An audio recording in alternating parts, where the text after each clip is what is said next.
Hello students, and welcome to the virtual class of 6M Pass. So before lockdown I had discussed slack variables, surplus variables, and I was about to start the simplex method for solving the linear programming problem, but unfortunately I couldn't start that. So let me begin from where I left in the class. So in today's lecture, I'll let you know what is the canonical form of an LPP, then what is the standard form of an LPP, and how to solve a LPP by the simplex method. So kindly observe the simplex method very carefully. I will give you an example. I will show step by steps how to solve an LPP by the simplex method. So let us begin. The canonical form of an LPP. So a general linear programming problem is said to be in canonical form if all the decision variables are non-negative and all constraints are of less than or equal to type and the objective function is of maximization type. Okay, so under such situation an LPP is said to be in canonical form. Okay, for example, maximize z equal to twice x1 plus 3x2 subject to the constraints x1 minus 3x2 less than or equal to 7, 2x1 plus 3x2 less than or equal to 9, and x1 comma x2 greater than or equal to 0.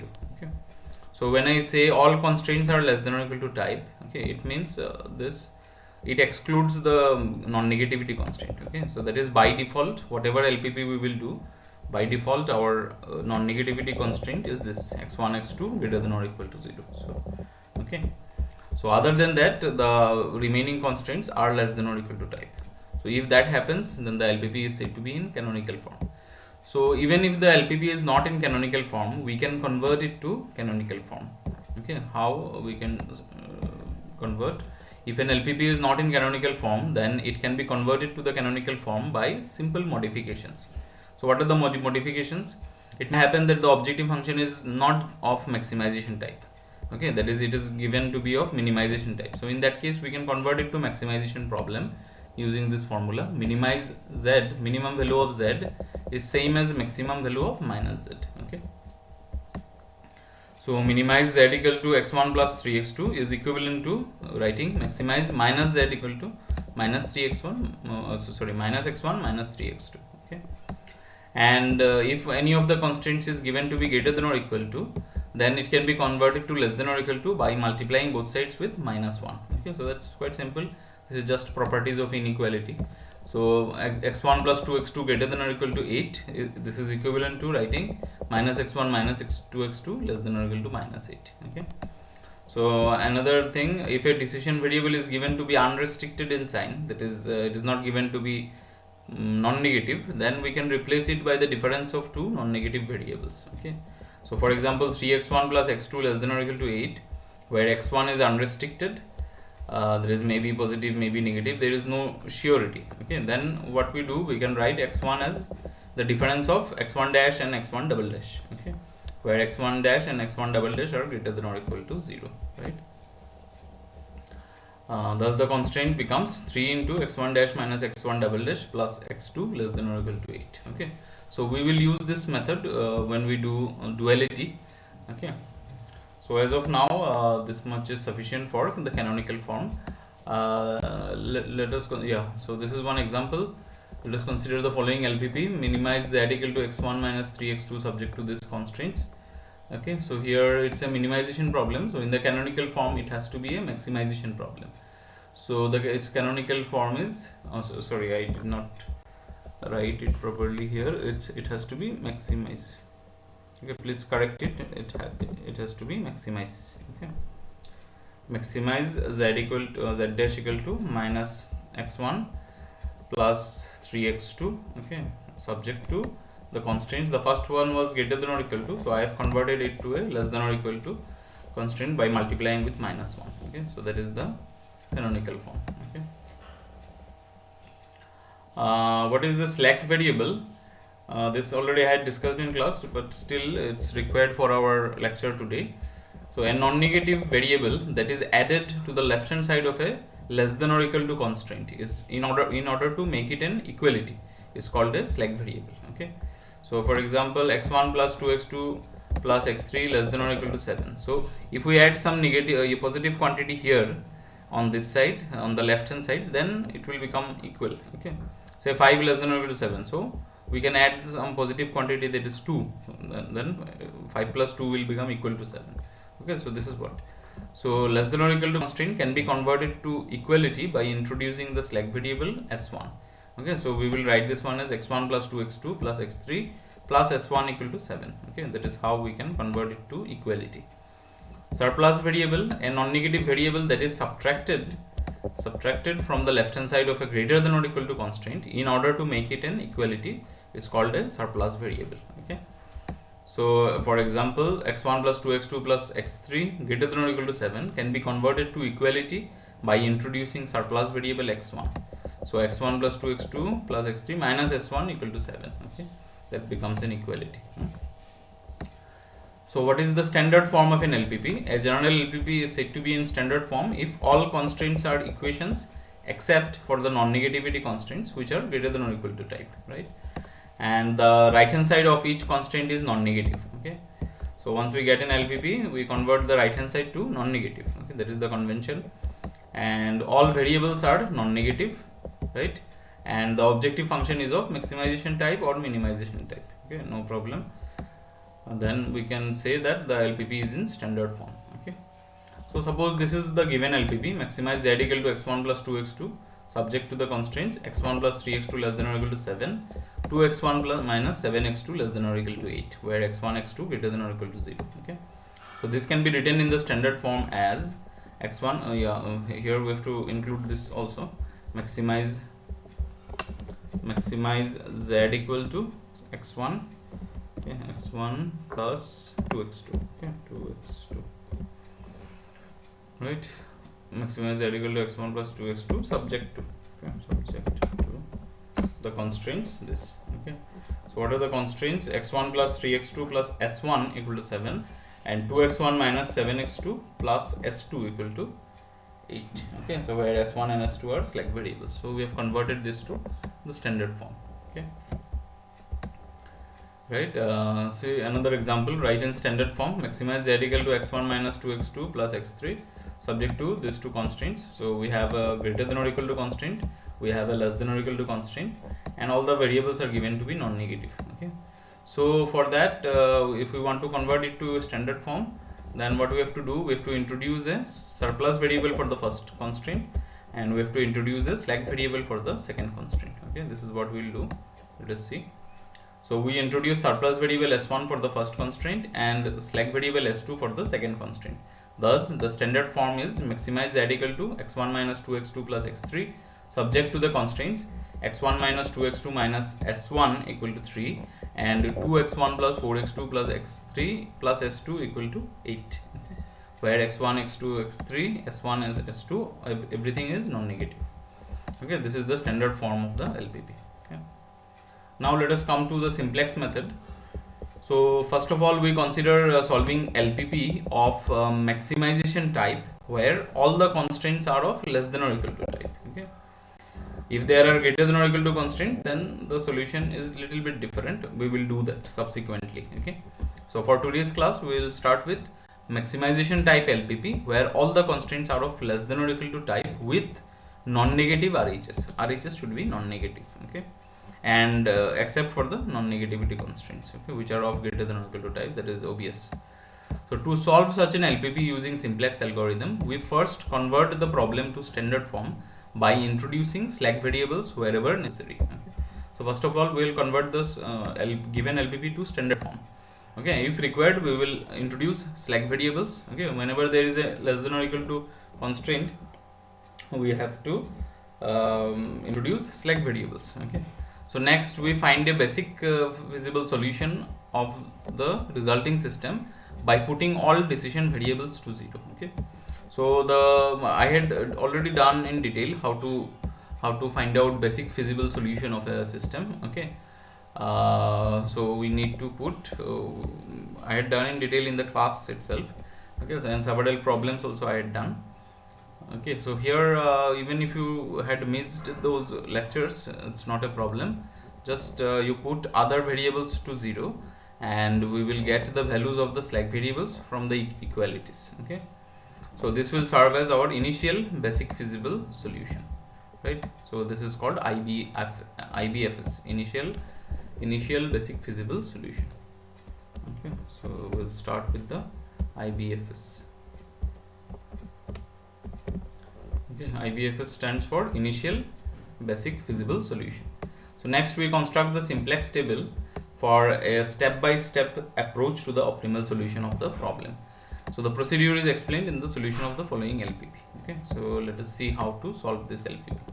Solve the LPP by simplex method. Maximize z equal to 5x1 plus 3x2 subject to the constraints 3x1 plus 5x2 less than or equal to 15, 5x1 plus 2x2 less than or equal to 10, where x1 x2 are non-negative. Okay, so first of all, what we do, we convert it to standard form. Okay, so first you have to check whether it is in maximization problem.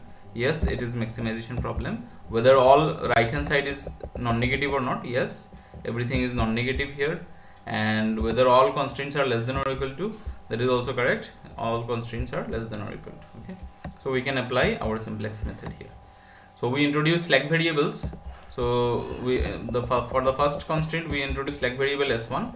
For the second constraint we introduce slack variable s2. Okay, so I have kept some space in between. You see, this is just to extract the coefficient matrix, so that there is no confusion. Okay, what is the coefficient matrix of this system?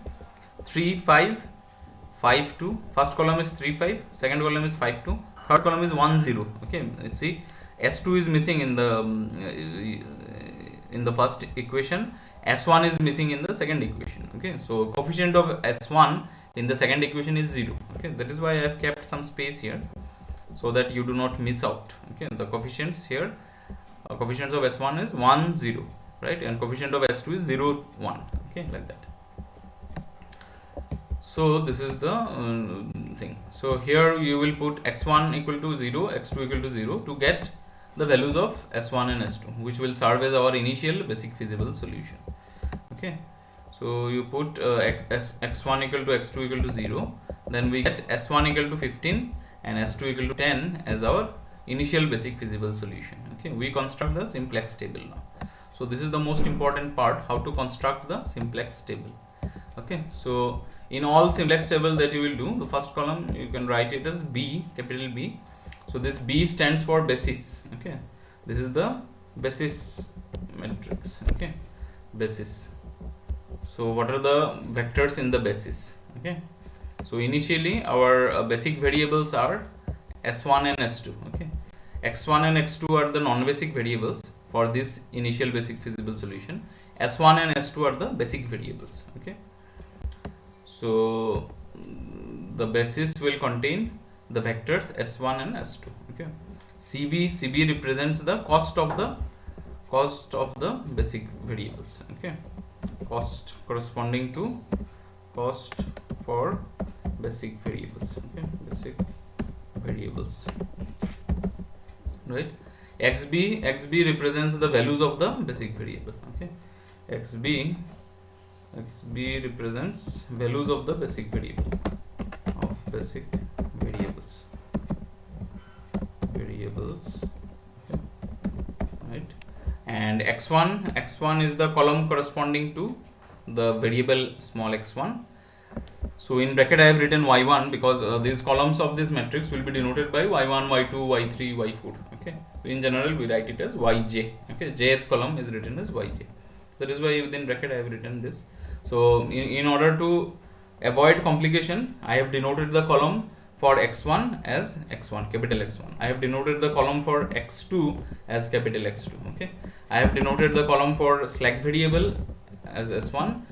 For the other select variable, I have denoted the column as s2. Okay, so these are the notations. And here you see I have given some values. Cj means the cost of the jth variable, right? Cj is the cost of the jth variable. Cj equal to cost of the, cost means coefficient of the corresponding variable in the objective function. Okay, cost of the jth variable. Okay, this is what CGM means. So what is the cost of x1? If you observe the cost of x1 here in the objective function, the cost of x1 is 5. The coefficient of x1 in the objective function, this is the cost. Okay, cost of x2 is 3, the coefficient in the objective function, right? So this is what I have written here. Cost of x1 is 5, cost of x2 is 3. Okay, and cost of s1 is 0, cost of s2 is 0, right? Okay, so if we proceed further, you will see how to fill up this table. Okay, so initially our initial basic feasible solution is corresponds to s1 equal to 15 and s2 equal to 10. Okay, so s1 is 15. See, so initially the basis is s1 and s2. These are the vectors present in the basis, okay, at the initial stage, right? What is the cost of s1? Cost of s1 is 0. Okay, so this 0 is actually placed here, right? Cost of s2, this is also 0, so this 0 is actually placed at this position, right? And the value of s1 is 15, initial value 15, initial value of s2 is 10. Okay, so it's 15 and 10, right? And then we fill up the entries corresponding to the matrix, coefficient matrix. Okay, so if you observe, what is the coefficient matrix? The first column is 3 5, right? The second column is 5 2, then the third column is 1 0, and the fourth column is 0 1. Okay, so this is what we do here. We fill up the columns. First column is 3 5, okay, then the second column is 5 2, the third column is 1 0, okay, and then the fourth column is 0 1. Okay, so this is the initial setup, right? And the last column we will write minimum ratio. It is xb, means each element of xb is divided by the corresponding elements of the incoming vector. Okay, so we will see what is the incoming vector in the next slide. Okay, so here you see I have written something called zj. So it is the product of cb, the cost vector, with the column vector. Okay, so it's something like this. For the first one, it is the cost, the product of 0 comma 0 with this, with 3 5. Okay, 3 5, right? So 5 is a, this 5 is a, 3 5 is a column matrix. Okay, this is the row matrix and this is the column matrix. Okay, so it's 0 into 3 plus, so this product will be just 0 into 3 plus 0 into 5. Okay, this is just matrix multiplication. This is 1 row 2 column matrix, this is 2 row 1 column matrix. Okay, if we multiply, we will get 1 row 1 column matrix. Okay, so this is, so ultimately what we are doing, we are multiplying the corresponding elements, right? So 0 into 3 plus 0 into 5. So what is the product? The sum of the product is 0. Okay, for the next column also, so for the first column it is z1 is cb into y1. So you see y1 is there, so cb into y1, so we will write it here, right? For the second column it is cb into y2. Okay, so it's 0 into 5 plus 0 into 2. Okay, so that is 0. Okay, so let us see how we do it. Okay, so let me illustrate this here.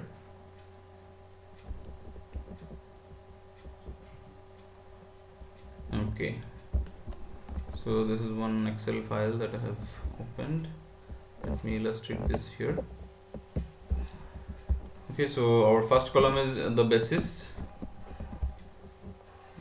Increase the font size.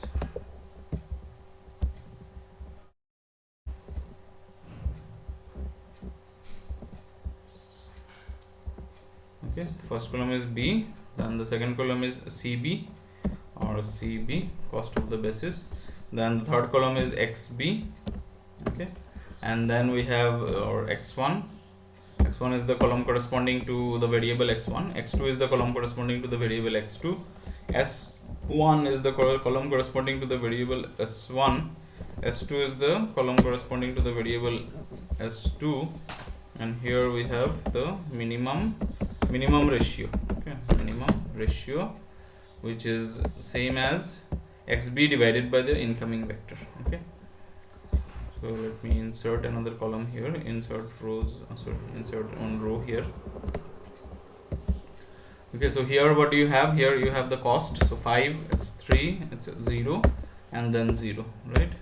And this is the say minimum ratio. So it's nothing but xb divided by the incoming vector. Okay, incoming vector.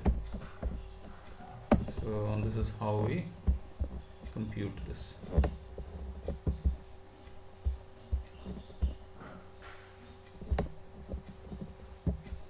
Okay, so next is we put the values. Initially the basis contains s1 and s2. Okay, so this is the s1 and s2, and value the cost of s1 is 0, cost of s2 is 0. Okay, and then we put the values here. Okay, so let us see xb. Initially the value of the basic variable s1 is 15, value of the basic variable s2 is 10. Okay, so we put it here, and here you will put the matrix. So what is the matrix that we have seen? That's 3 5 5 2 1 0 0 1. Okay, so put it like that, 3 5, okay, 5 2 5 2, right, and 1 0 1 0 and 0 1 0 1. Okay, 1 0 0 1, and here we will write zj equal to cb multiplied with yj. Okay, cb multiplied with yj. So this quantity we will calculate. What is this quantity? Equal to, as I shown you, equal to 0 into 3 plus 0 into 5. Okay, so it's 0, right? For this also, since the cost matrix is itself 0, so for each of these columns this will be equal to 0. Okay, so it's 0 into 5 plus 0 into 2, so that is 0. For this also it will be 0. Okay, so just I am writing 0, right? And then after this we will compute another quantity that is called delta j, which is equal to cj minus zj. Okay, delta j is cj minus zj. So what is cj? Cj's are these quantities. Okay, so for the first column it will be c1 minus z1. Okay, so this quantity is c1. Okay, let me highlight, this is c1, this is your z1. Okay, this quantity is z1, so c1 minus z1, so it's 5, right? So this is equal to this minus this. Okay, so it's 5, right? Similarly this quantity will be c2 minus z2. Okay, so it's c2 minus z2, that is 3. This quantity is c3 minus z3, that is 0. c4 minus z4, that is 0. Okay, so this is what we get. So we have got the values of delta 1, delta 2, delta 3, delta 4. Okay, next we will see if we will check whether all delta j less than or equal to 0 or not. Okay, so here all delta j are not less than or equal to 0. There are some non-zero delta j. There are some positive delta j. Okay, if everything is 0 or less than 0, then our solution is obtained. Okay, that is, we have got the optimal solution. But here you will see that there are some values of delta j which are positive. Okay, so we will select the maximum delta j. Okay, select maximum positive delta j. Okay, select the maximum positive delta j, right? Select the maximum possible delta j. Okay, so this is the maximum positive delta j, so we will select this, right? And the corresponding vector that you get, what is the corresponding vector? It's x1. So this vector x1 will be called the incoming vector. Okay, so x1 will enter the basis. You will see how it will enter the basis, we will see it. Okay, so once we get this incoming vector as x1, we calculate xb divided by the incoming vector. What is xb? Xb is here 15.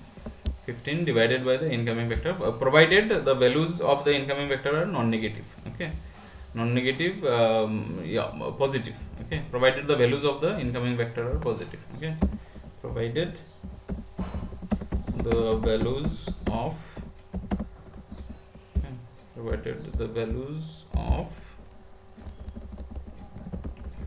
incoming vector are positive.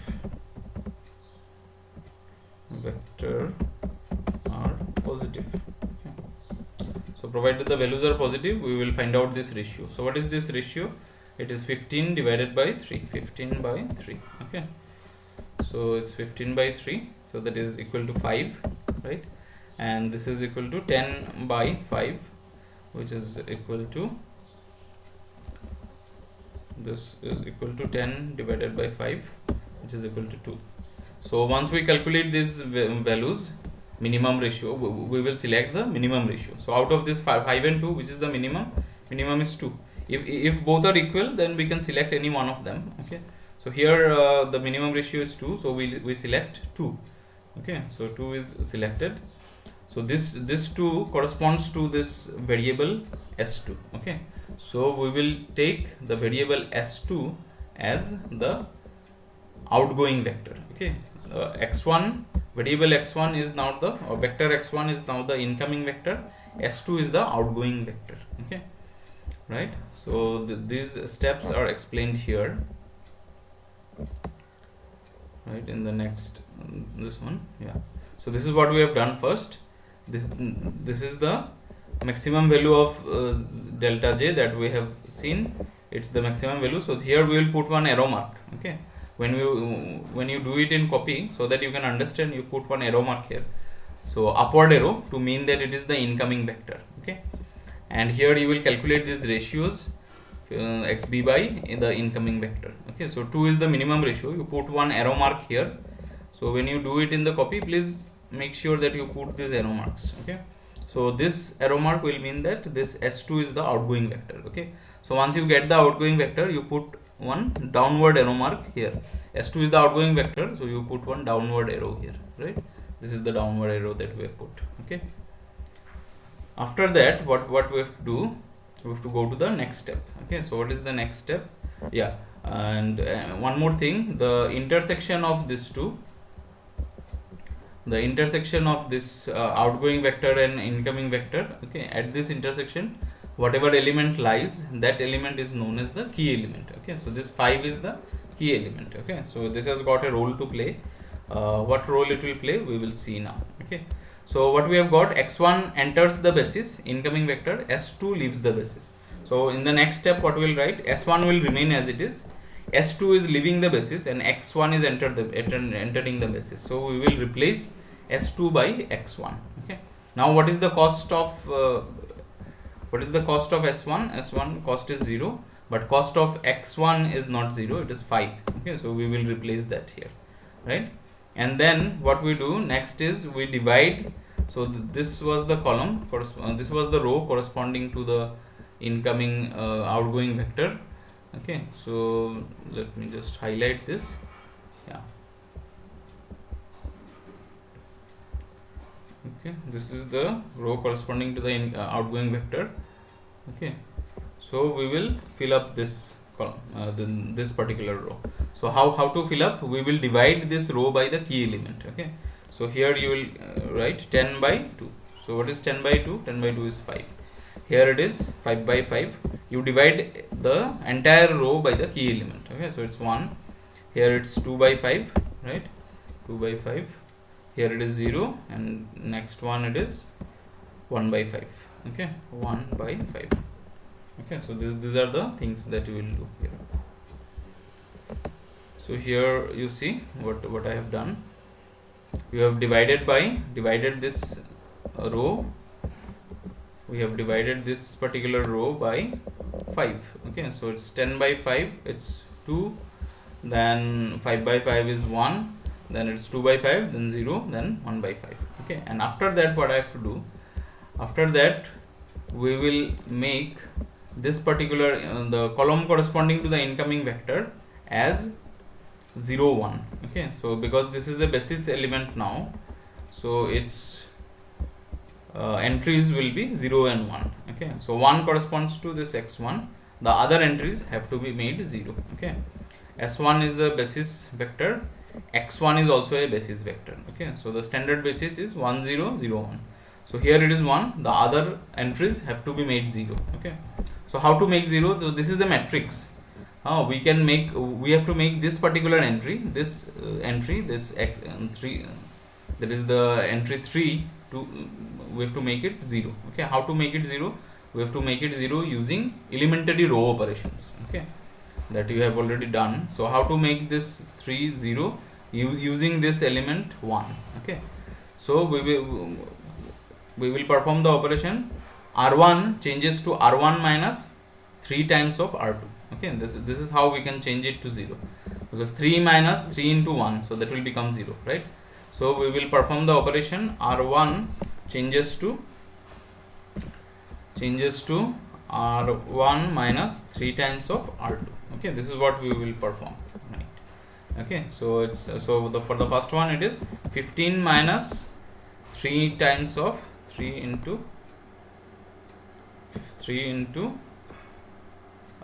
this, oh sorry, what was this is not 5, this is equal to, I made some mistake here, this quantity, it is 10 divided by 5. Okay, so it's 2 actually, right? It's 2. Here I have written it correctly. Yeah, it is 2. So please note this quantity is 2. So here what we do, we perform r1 changes to r1 minus 3 r2. So 15 changes to, this is the old r1. Okay, so this is actually what is happening, we are writing it as old r1, or new r1 is equal to old r1 minus 3 into new r2. Okay, this is what is happening. So it's 15 minus 3 into new r2 is 2 corresponding element. Okay, so it's 9 here, right? Then next one is 3 minus 3 into new r2 is 1. Okay, so it's 0 here. Then this one will be 5 minus 3 into r2. Okay, so 3 into 2 by 5, right? So this is what we get. So we will not use this decimals, we will write it in fractions. Okay, we will write it in fractional mode. Okay, so let us change it to fraction. No, I don't want this way, it has to be 3 into 4 by 5.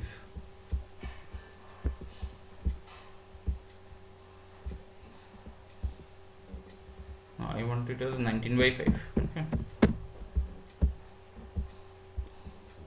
19 by 5.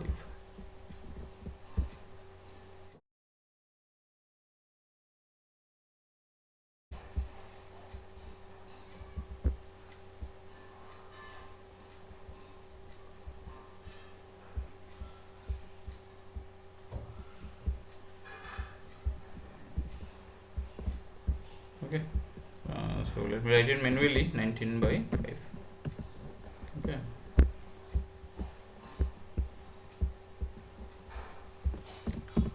by 5.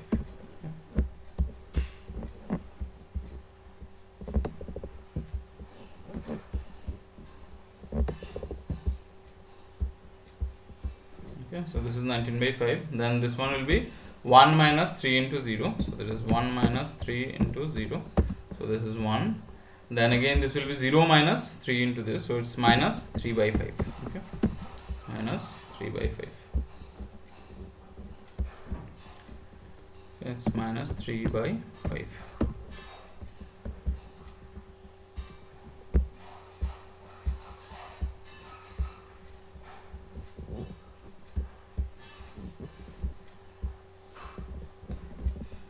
Now it's working. Okay, so let us see what happens here. This is what I have written. So 9 0 19 by 5 1 minus 3 by 5. So you have understood how to compute this particular step. Okay, so new R1 is old R1 minus 3 times of new R2. Okay, so this is how we get this particular arrangement. Okay, and then again we will do the same thing. What we will do, we will compute the values of zj and delta j. Okay, so let us compute zj and delta j again. So zj is cb into yj. So now it will be, what is this cb into yj? It's 0 into 0 plus 5 into 1. Okay, 0 into 0 plus 5 into 1. Okay, so that's 5, right? Then it's 0 into 19 by 5, 0 into 19 by 5 plus 5 into 2 by 5. Okay, 2 by 5. So it's 2. Okay, like that. So then it's 0 into 1 plus 5 into 0. So that's 0. Then this one is 0 into minus 3 by 5 plus 5 into 1 by 5. So this is 1. Okay, this value is 1. Okay, so this is how we calculate zj. So here I've done it in the next part. So zj, it's 5, 2, 0 and 1. Okay, again we calculate what is this is delta j. Okay, we calculate the values of delta j. So delta j is cj minus zj. So what is cj? Your corresponding cj is 5. So it's 5 minus this particular value. So 5 minus 5, that is 0. Okay, this one here, the next value, 3 minus 2. So this is 1. Okay, this value is 1. And then the next one is 0 minus 0, that is 0. And the next one is 0 minus 1, that is minus 1. Okay, so these are the values of delta j that we get. Okay, so here you can see, oh sorry, I made a mistake here again. This has to be minus 1. Minus 1, please correct it. This is minus 1.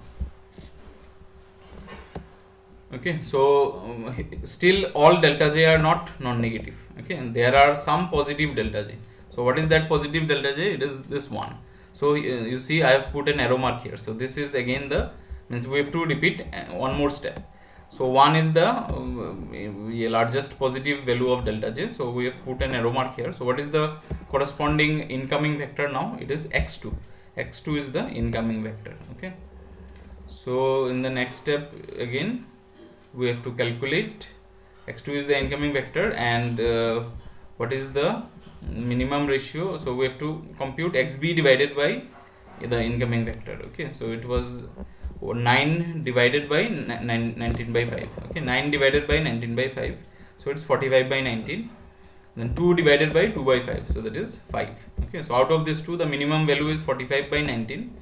So this will correspond to the outgoing vector. So S1 is now the outgoing vector. So S1 will leave the basis. Okay, so once S1 leaves the basis, in the very next step, x2 will enter in place of S1. Okay, x2 will enter here in place of S1. Okay, and what is the cost of x2? It is 3. Cost of x1 is 5. Okay, and by the same steps that we had followed, what we will do, what is the key element now? It is 19 by 5. This is the key element now. Okay, so we will divide this particular row by the key element. So after dividing, you see what you get. We get 45 by 19 here, 0, this will become 1, this will become 5 by 19, this will become minus 3 by 19.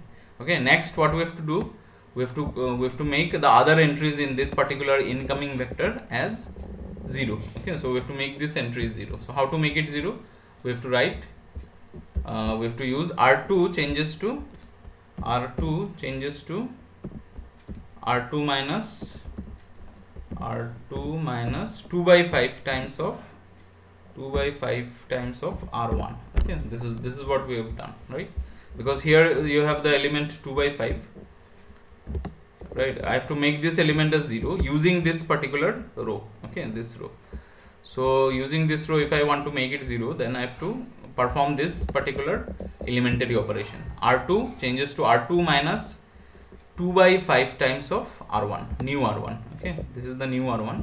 So 2 by 5 times of this. So if you do that, you see 2 minus 2 by 5 times of 45 by 19. Okay, so that is 20 by 19. What perform the calculation?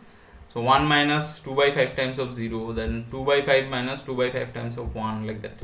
Okay, so that if you do that, you will get these values. Okay, so again you can compute what is CB into Yj. So it's the first one is 3 into 0 plus 5 into 1. Okay, 3 into 0 plus 5 into 1. Okay, so that's 5. The second one is 3 into 1 plus 5 into 0. Okay, so that's 3. Next one is 3 into 5 by 9 plus 5 into minus 2 by 9. So it's 3 5s are 15, 5 2s are 10. So it's 15 minus 10 is 5. So it's 5 by 19. Okay. Next one is 3 multiplied with minus 3 by 19. 3 multiplied with minus 3 by 19 plus 5 multiplied with 5 by 19. That is 25 by 19. So 25 by 19 minus 6, minus 9. Okay. So it's 16 by 19. Okay, so and after that you compute what are the values of delta j. So it's Cj minus Zj. So the first one will be 0, second one will be 0, third one will be 0 minus 5 by 19. So that is minus 5 by 19. This part will be minus 16 by 19. So in the last step we have got all delta j less than or equal to 0. So the solution is optimal, and it is given by what? See, from the table itself you can see what are the values. What are the values of this x1 and x2. Okay, the values of x1 and x2 are given here. X2 is 45 by 19, x1 is 20 by 19. This is the value of x2. Okay, sorry, x1, right? Corresponding values, x1 is 20 by 19, x2 is 45 by 19. Okay, x1 is 25 by 19, 20 by 19, x2 is 45 by 19. And what is the value of z? So how to compute z? Z was 5x1. Z was 5x1 plus 3x2. Okay. So it's 5 into your 20 by 19. So this 100 by 19. 100 by 19 plus your 3 into 45 by 19. So 3 into 45 is 135. Right. 135 by 19. Okay. So if you add them up, you will get the answer as 235 by 19. Okay, so this is how the value of z is 235 by 19. Okay, so this is the solution of the given APP. Okay, so I request all of you to please go through the steps one by one and observe the steps very carefully and try to do it yourself. Okay, only then you can understand. So in the next lecture also I will do another problem step by step, just as I have explained it today. So please try to follow the steps and try to do the problem yourself. Okay, so let us meet in the next lecture, maybe after 2 days. Till then, thanks.